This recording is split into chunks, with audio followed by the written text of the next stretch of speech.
Karenina by Leo Tolstoy. Read by Marianne Spiegel. Translated by Nathan Haskell Doyle. Part 1. Vengeance is mine. I will repay. Chapter 1. All happy families resemble one another. Every unhappy family is unhappy in its own way. All was confusion in the house of the Oblonskys. The wife had discovered that her husband was having an intrigue with a French governess who had been in their employ, and she declared that she could not live in the same house with him. This condition of things had lasted now 3 days, and was causing deep discomfort, not only to the husband and wife, but also to all the members of the family and the domestics. All the members of the family and the domestics felt that there was no sense in their living together, and that in any hotel people meeting casually had more mutual interests than they, the members of the family and the domestics of the house of Oblonsky.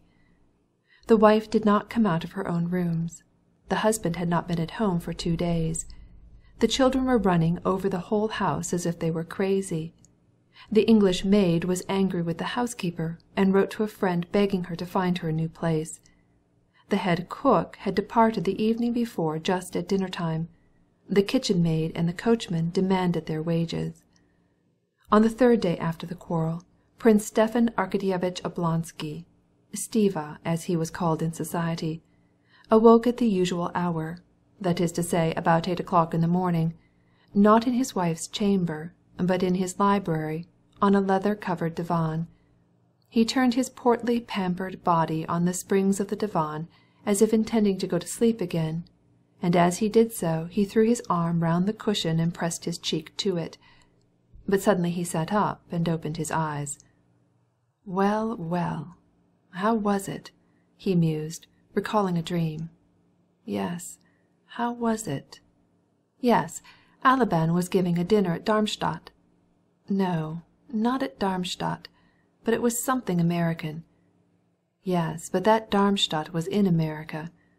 Yes, Alabin was giving a dinner on glass tables. Yes, and the tables sang Il mio tesoro. No, not Il mio tesoro, but something better. And some little water bottles. They were women, said he, continuing his recollections. Prince Stefan's eyes flashed gaily, and he smiled as he said to himself, "Yes, it was very good, very good.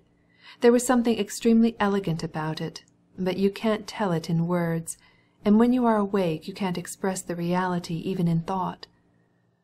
Then, as he noticed a ray of sunlight which came in at the side of one of the heavy window curtains, he gaily set his feet down from the divan, found his gilt morocco slippers, they had been embroidered for him by his wife the year before as a birthday present, and, according to an old custom which he kept up for 9 years, he, without rising, stretched out his hand to the place where in his chamber hung his dressing-gown.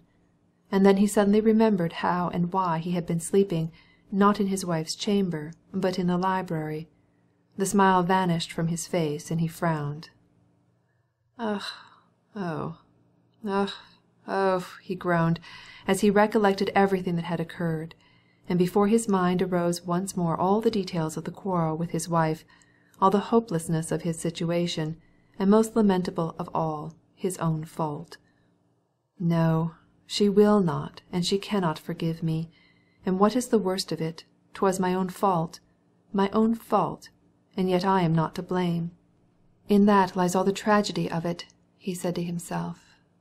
Ugh, ugh, ugh, he kept muttering in his despair, as though over the exceedingly unpleasant consequences that would result to him from this quarrel. The most disagreeable moment was at the very first, when, as he came home from the theatre, happy and self-satisfied, bringing a monstrous pear for his wife, he did not find her in the sitting-room, nor, to his surprise, was she in the library, and at last he saw her in her chamber holding the fatal, all-revealing letter in her hand. She, Dolly, that forever busy and fussy and foolish creature as he always considered her, was sitting motionless with the note in her hand, and looked at him with an expression of terror, despair, and wrath. "What is this? This?" she demanded, pointing to the note. And as often happens, Stepan's torment at this recollection was caused less by the fact itself than by the answer which he gave to those words of his wife. His experience at that moment was the same as other people have had when unexpectedly detected in some shameful deed. He was unable to prepare his face for the situation caused by his wife's discovery of his sin. Instead of getting offended, denying it, justifying himself, asking forgiveness, or even showing indifference, anything would have been better than what he really did. In spite of himself, by a reflex action of the brain, as Stefan Arkadievich explained it, for he loved physiology.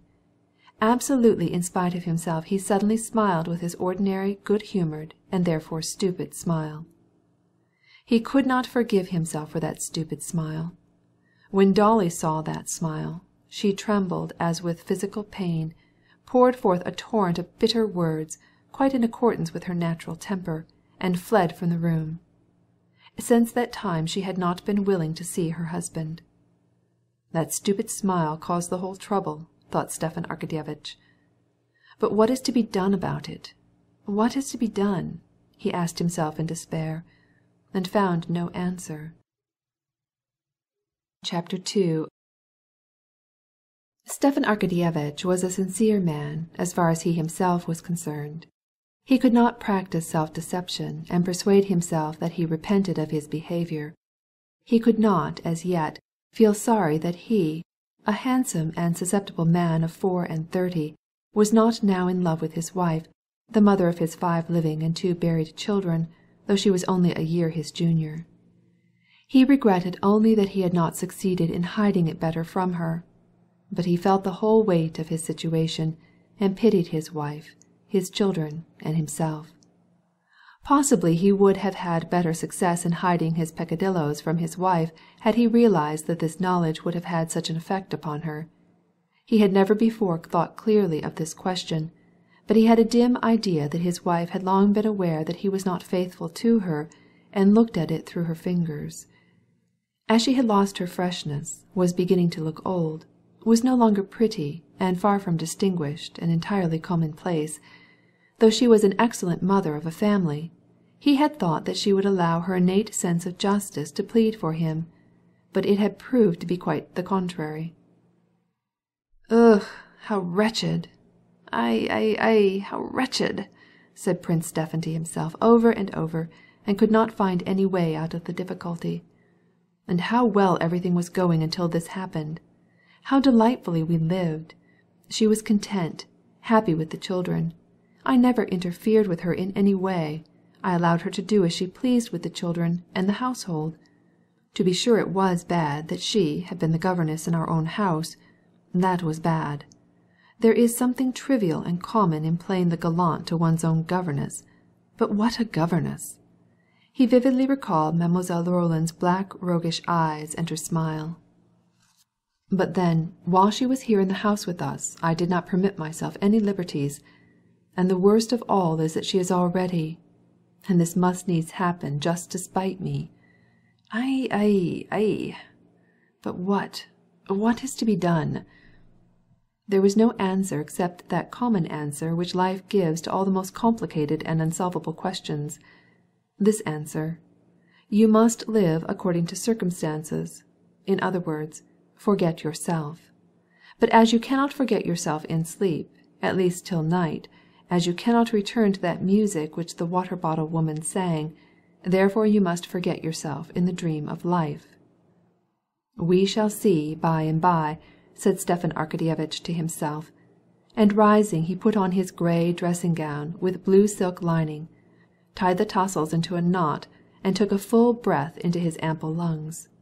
Then with his usual firm step, his legs spread somewhat apart, and easily bearing the solid weight of his body, he went over to the window, lifted the curtain, and loudly rang the bell. It was instantly answered by his old friend and valet, Matva, who came in bringing his clothes, boots, and a telegram. Behind Matva came the barber with the shaving utensils. "Are there any papers from the courthouse?" asked Stefan Arkadievich, taking the telegram and taking his seat in front of the mirror.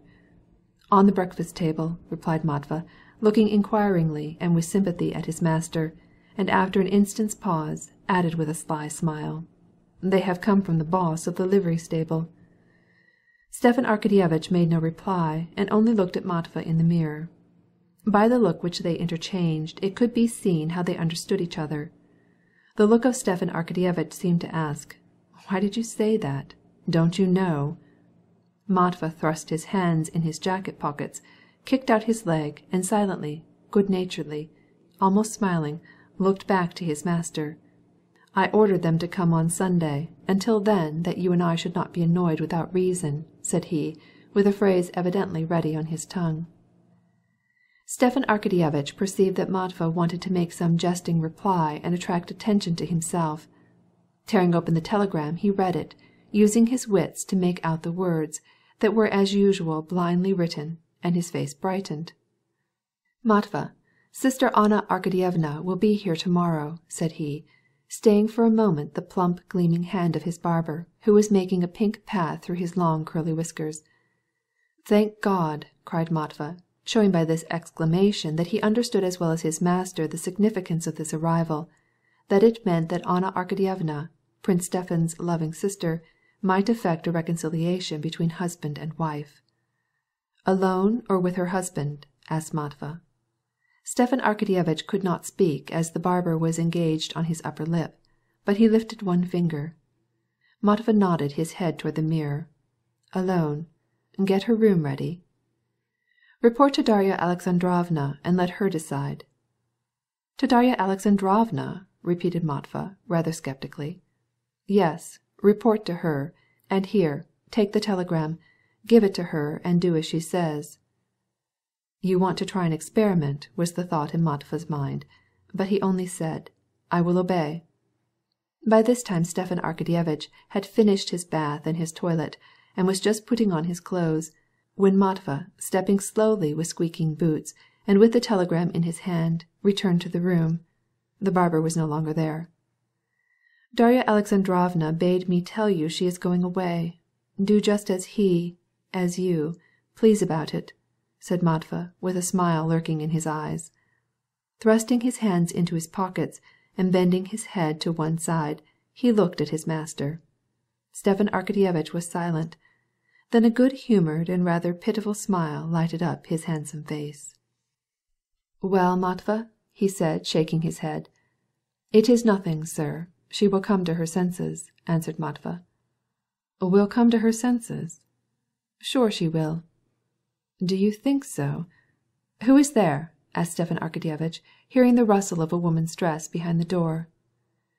"It's me," said a powerful and pleasant female voice, and in the doorway appeared the severe and pimply face of Matryona Filimonovna, the nurse. "Well, what is it, Matryoshka?" asked Stefan Arkadievich, going to meet her at the door.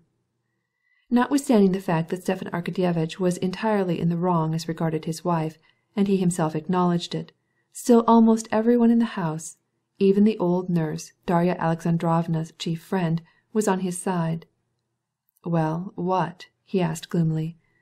"You go down, sir. Ask her forgiveness, just once. Perhaps the Lord will bring it out right. She is tormenting herself grievously, and it is pitiful to see her. And everything in the house is going criss-cross. The children, sir, you must have pity on them. Ask her forgiveness, sir. What is to be done? No gains without pains." "But you see, she won't accept an apology." "But you do your part. God is merciful, sir. Pray to God. God is merciful." "Very well, then, come on," said Stefan Arkadievich, suddenly turning red in the face. "Very well, let me have my clothes," said he, turning to Matvey, and resolutely throwing off his dressing-gown. Matvey had everything all ready for him, and stood blowing off something invisible from the shirt, stiff as a horse-collar, and with evident satisfaction he put it over his master's well-groomed body. Chapter 3. Having dressed, Stefan Arkadievich sprinkled himself with perfume, straightened the sleeves of his shirt, according to his usual routine put into his various pockets cigarettes, his letter-case, matches, his watch with its double chain and locket, and shaking out his handkerchief, feeling clean, well perfumed, healthy, and physically happy in spite of his unhappiness, He went out somewhat unsteadily into the dining-room, where his coffee was already waiting for him, and next the coffee his letters and the papers from the courthouse. He read the letters. One was very disagreeable, from a merchant who was negotiating for the purchase of a forest on his wife's estate. It was necessary to sell this forest, but now nothing could be done about it until a reconciliation was effected with his wife.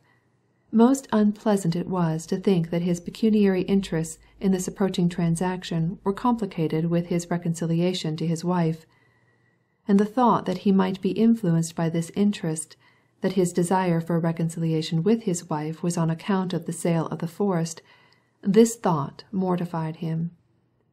Having finished his letters, Stefan Arkadievich took up the papers from the courthouse, rapidly turned over the leaves of 2 deeds, made several notes with a big pencil, and then pushing them away, took his coffee. While he was drinking, he opened a morning journal still damp and began to read.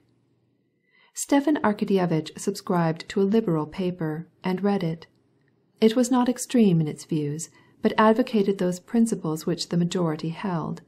And though he was not really interested in science, or art, or politics, he strongly adhered to such views on all these subjects as the majority, including his paper, advocated, and he changed them only when the majority changed them, or more correctly, he did not change them, but they themselves imperceptibly changed in him.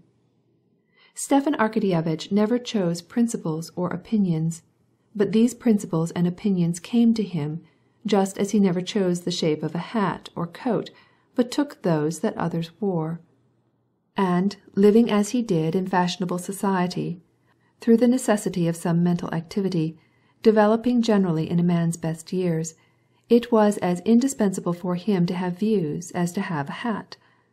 If there was any reason why he preferred liberal views rather than the conservative direction which many of his circle followed, it was not because he found a liberal tendency more rational, but because he found it better suited to his mode of life.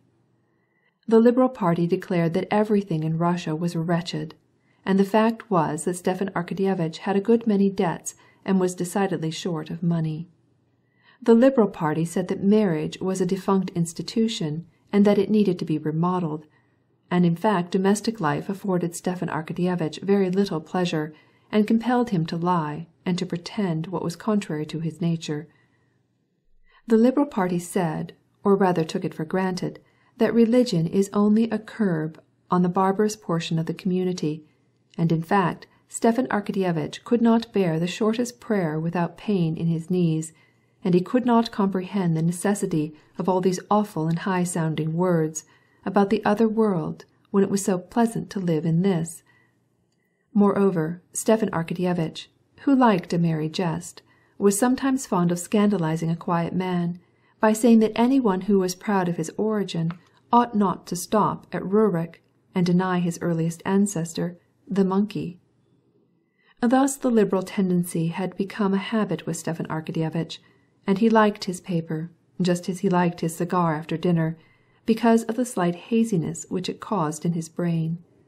He was now reading the leading editorial, which proved that in our day a cry is raised, without reason, over the danger that radicalism may swallow up all the conservative elements, and that government ought to take measures to crush the hydra of revolution, and that, on the contrary, according to our opinion, the danger lies not in this imaginary hydra of revolution, but in the inertia of traditions which block progress, and so on.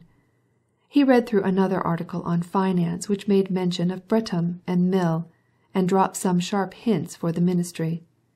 With his peculiar quickness of comprehension he appreciated each point, from whom and against whom and on what occasion it was directed, and this as usual afforded him some amusement. But his satisfaction was poisoned by the remembrance of Matryona's advice and on the unfortunate state of his domestic affairs. He read also that Count von Buist was reported to have gone to Wiesbaden, and that there was to be no more grey hair. He read about the sale of a light carriage and a young woman's advertisement for a place, but these items did not afford him quiet, ironical satisfaction as usual. Having finished his paper, his second cup of coffee, and a buttered roll, he stood up, shook the crumbs of the roll from his waistcoat, and, filling his broad chest, smiled joyfully, not because there was anything extraordinarily pleasant in his mind, but the joyful smile was caused by good digestion. But this joyful smile immediately brought back the memory of everything, and he sank into thought. The voices of two children, Stefan Arkadievich knew they were Grisha, his youngest boy, and Tanya, his eldest daughter, were now heard behind the door. They were dragging something and upset it. "I told you not to put the passengers on top," cried the little girl in English. "Now pick them up." "Everything is in confusion," said Stefan Arkadievich to himself. "Now here the children are, running wild." And going to the door he called them. They dropped the little box which served them for a railway train and ran to their father. The little girl, her father's favourite, ran in boldly, threw her arms around his neck, and laughingly hugged him, enjoying as usual the odour which exhaled from his whiskers. Then, kissing his face, reddened by his bending position and beaming with tenderness, the little girl unclasped her hands and wanted to run away again, but her father held her back. "What is mamma doing?" he asked, caressing his daughter's smooth, soft neck. "How are you?" he added, smiling at the boy who stood saluting him. He acknowledged he had less love for the little boy, yet he tried to be impartial. But the boy felt the difference, and did not smile back in reply to his father's chilling smile. "Mamma, she's up," answered the little girl. Stefan Arkadievich sighed. "Of course she has spent another sleepless night," he said to himself. "Well, is she cheerful?" The little girl knew that there was trouble between her father and her mother, and that her mother could not be cheerful, and that her father ought to know it, and that he was dissembling when he questioned her so lightly. And she blushed for her father. He instantly perceived it, and also turned red. "I don't know," she said. "She told me that we were not to have lessons this morning, but were to go with Miss Hull over to grandmother's." "Well, then, run along, Tranchurachka moya." "Oh, yes, wait," he said, still detaining her and smoothing her delicate little hand. He took down from the mantelpiece a box of candy which he had placed there the day before, and gave her 2 pieces, selecting her favourite chocolate and vanilla. "For Grisha?" she asked, pointing to the chocolate. "Yes, yes," and still smoothing her soft shoulder, he kissed her on the neck and hair and let her go. "The carriage is at the door," said Matva, and he added, "A woman is here, a petitioner." "Has she been here long?" demanded Stefan Arkadievich. "Half an hour." "How many times have you been told to announce visitors instantly?" "I had to get your coffee ready," replied Matva, in his kind, rough voice, at which it was impossible to take offence. "Well, show her in quick," said Oblonsky, frowning with annoyance. The petitioner, the wife of Captain Karenin, asked some impossible and nonsensical favour, but Stefan Arkadievich, according to his custom, gave her a comfortable seat, listened to her story without interrupting, and then gave her cheerful advice to whom and how to make her application, and in lively and eloquent style wrote, in his big, scrawling, but handsome and legible hand, a note to the person who might aid her. Having dismissed the captain's wife, Stefan Arkadievich took his hat and stood for a moment trying to remember whether he had forgotten anything. He seemed to have forgotten nothing except what he wanted to forget, his wife. Ah, yes. He dropped his head, and a gloomy expression came over his handsome face. To go or not to go, he said to himself, and an inner voice told him that it was not advisable to go, that there was no way out of it except through deception, that to straighten, to smooth out, their relations was impossible, because it was impossible to make her attractive and lovable again, or to make him an old man insensible to passion. Nothing but deception and lying could come of it, and deception and lying were opposed to his nature. "But it must be done sometime. It can't remain so always," said he, striving to gain courage. He straightened himself, took out a cigarette, lighted it, puffed at it 2 or 3 times, threw it into a mother-of-pearl lined ash-tray, went with quick steps through the sitting-room, and opened the door into his wife's sleeping-room. Chapter 4. Darya Alexandrovna, surrounded by all sorts of things thrown in confusion about the room, was standing before an open chiffonier, from which she was removing the contents. She had on a dressing sack, and the thin braids of her once luxuriant and beautiful hair were pinned back. Her face was thin and sunken, and her big eyes, protruding from her pale, worn face, had an expression of terror. When she heard her husband's steps she stopped in her work and, gazing at the door, vainly tried to give her face a stern and forbidding expression. She was conscious that she feared him and that she dreaded the coming interview.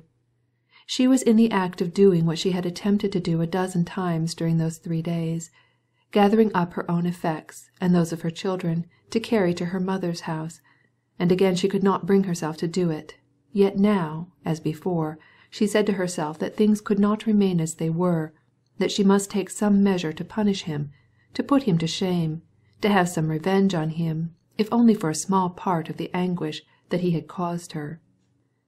She still kept saying that she should leave him, but she felt that it was impossible. It was impossible because she could not cease to consider him her husband and to love him. Moreover, she confessed that if here in her own home she had barely succeeded in looking after her 5 children, it would be far worse where she was going with them. In the course of these 3 days the youngest child had been made ill by eating some poor soup, and the rest had been obliged to go almost dinnerless the night before. She felt that it was impossible to leave, yet for the sake of deceiving herself she was collecting her things and pretending that she was going. When she saw her husband, she thrust her hands into a drawer of the chiffonier, as if trying to find something, and looked at him only when he came up close to her. But her face, to which she had intended to give a stern and resolute expression, showed her confusion and anguish of mind. "Dolly," said he, in a gentle, subdued voice. He hung his head and tried to assume a humble and submissive mien, but nevertheless he was radiant with fresh life and health. She gave him a quick glance which took in his whole figure from head to foot, radiant with life and health.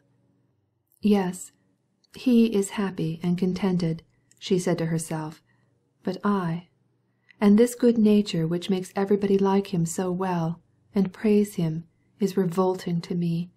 I hate this good nature of his." Her mouth grew firm, and the muscles of her right cheek contracted. She looked pale and nervous. "What do you want?" she demanded, in a quick, unnatural tone.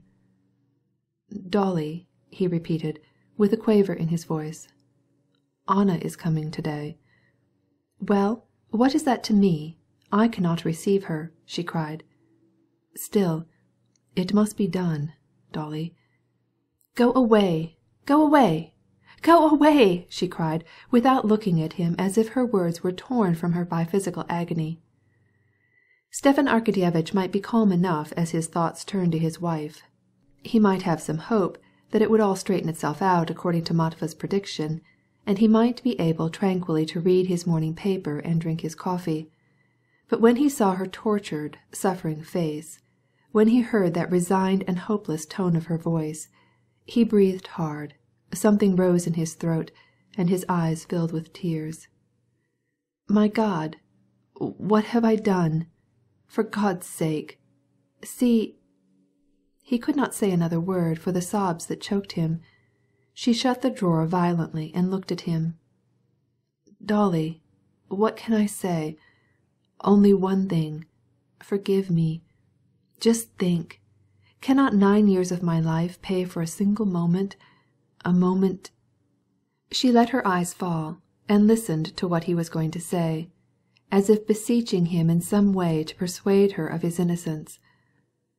"A single moment of temptation," he ended, and was going to continue, but at that word Dolly's lips again closed tight, as if from physical pain, and again the muscles of her right cheek contracted. Go away from here," she cried still more impetuously, "and don't speak to me of your temptations and your wretched conduct." She attempted to leave the room, but she almost fell, and was obliged to lean upon a chair for support. Oblonsky's face grew melancholy, his lips trembled, and his eyes filled with tears. "Dolly," said he, almost sobbing, "for God's sake, think of the children. They are not to blame. I am the one to blame. Punish me. Tell me how I can atone for my fault. I am ready to do anything. I am guilty. No words can tell how guilty I am. But, Dolly, forgive me." She sat down. He heard her quick, hard breathing, and his soul was filled with pity for her. She tried several times to speak, but could not utter a word. He waited. "You think of the children, because you like to play with them. But I think of them too, and I know what they have lost," said she, repeating one of the phrases that during the last 3 days she had many times repeated to herself. She had used the familiar "tu," thou, and he looked at her with gratitude and made a movement as if to take her hand, but she turned away from him with abhorrence. "I have consideration for my children, and therefore I would do all in the world to save them. But I do not myself know how I can best save them, by taking them from their father, or by leaving them with a father who is a libertine. Yes, a libertine. Now tell me after this. This has happened. Can we live together? Is it possible? Tell me, is it possible?" she demanded, raising her voice. "When my husband, the father of my children, has a love affair with their governess." "But what is to be done about it? What is to be done?" said he, interrupting with broken voice, not knowing what he said, and letting his head sink lower and lower. "You are revolting to me. You are insulting," she cried with increasing anger. "Your tears are water. You never loved me. You have no heart, no honor. You are abominable, revolting, and henceforth you are a stranger to me. Yes, a perfect stranger." And she repeated with spiteful anger this word stranger, which was so terrible in her own ears. He looked at her, and the anger expressed in her face alarmed and surprised him. He had no realizing sense that his pity exasperated his wife. He saw that he felt sympathy for her, but not love. "No, she hates me. She will not forgive me," he said to himself. "This is terrible, terrible!" he cried. At this moment one of the children in the next room, having apparently had a fall, began to cry. Darya Alexandrovna listened, and her face suddenly softened. She seemed to collect her thoughts for a few seconds, as if she did not know where she was and what was happening to her. Then, quickly rising, she hastened to the door. "At any rate she loves my child," thought Oblonsky, who had noticed the change in her face as she heard the little ones cry. "My child! How then can she hate me?" "Dolly, just one word more," he said, following her. "If you follow me I will call the domestics, the children. Let them all know that you are infamous. I leave you this very day, and you may live here with your paramour." And she went out and slammed the door. Stefan Arkadievich sighed, wiped his face, and softly left the room. "Matva says this can be settled, but how? I don't see the possibility. Oh, how terrible, and how foolishly she shrieked," said he to himself as he recalled her cry and the words infamous and paramour. "Perhaps the chambermaids heard her. Horribly foolish, horribly." Stefan Arkadievich stood by himself a few seconds, rubbed his eyes, sighed, and then, throwing out his chest, left the room. It was Friday, and in the dining room the German clockmaker was winding the clock. Stefan Arkadievich remembered a joke that he had made about this punctilious German clockmaker, to the effect that he must have been wound up himself for a lifetime for the purpose of winding clocks, and he smiled. Stefan Arkadievich loved a good joke. "Perhaps it will straighten itself out. That's a good little phrase. Straighten itself out," he thought. "I must tell that." "Matva!" he shouted, and when the old servant appeared he said, "Have Marya put the best room in order for Anna Arkadyevna." "Very well." Stefan Arkadievich took his fur coat and started down the steps. "Shall you dine at home?" asked Matva, as he escorted him down. "That depends. Here, take this if you need to spend anything," said he, taking out a bill of 10 rubles from his pocket-book. "That will be enough." "Whether it is enough or not, it will have to do," said Matva, as he shut the carriage door and went up the steps. Meantime Darya Alexandrovna, having pacified the child, and knowing by the sound of the carriage that he was gone, came back to her room. This was her sole refuge from the domestic troubles that besieged her as soon as she went out. Even during the short time that she had been in the nursery, the English maid and Matryona Filimonovna asked her all sorts of questions demanding immediate attention, questions which she alone could answer. What clothes should they put on the children for their walk, and should they give them milk? Should they send for another cook? "Ugh, leave me alone, leave me alone!" she cried, and, hastening back to the chamber, she sat down in the place where she had been talking with her husband. Then, clasping her thin hands, on whose fingers the rings would scarcely stay, she reviewed the whole conversation. "He has gone, but has he broken with her?" she asked herself. "Does he still continue to see her? Why didn't I ask him? No, no, we cannot live together, even if we continue to live in the same house. We are only strangers forever," she repeated with a strong emphasis on the word that hurt her so cruelly. "How I loved him! And even now, do I not love him? Do I not love him even more than before? That is the most terrible thing," she was beginning to say, but she did not finish out her thought, because Matryona Philimonovna put her head in at the door. "Give orders to send for my brother," said she. "He will get dinner. If you don't, it will be like yesterday, when the children did not have anything to eat for 6 hours." "Very good. I will come and give the order. Have you sent for some fresh milk?" And Darya Alexandrovna entered into her daily tasks, and in them forgot her sorrow for the time being.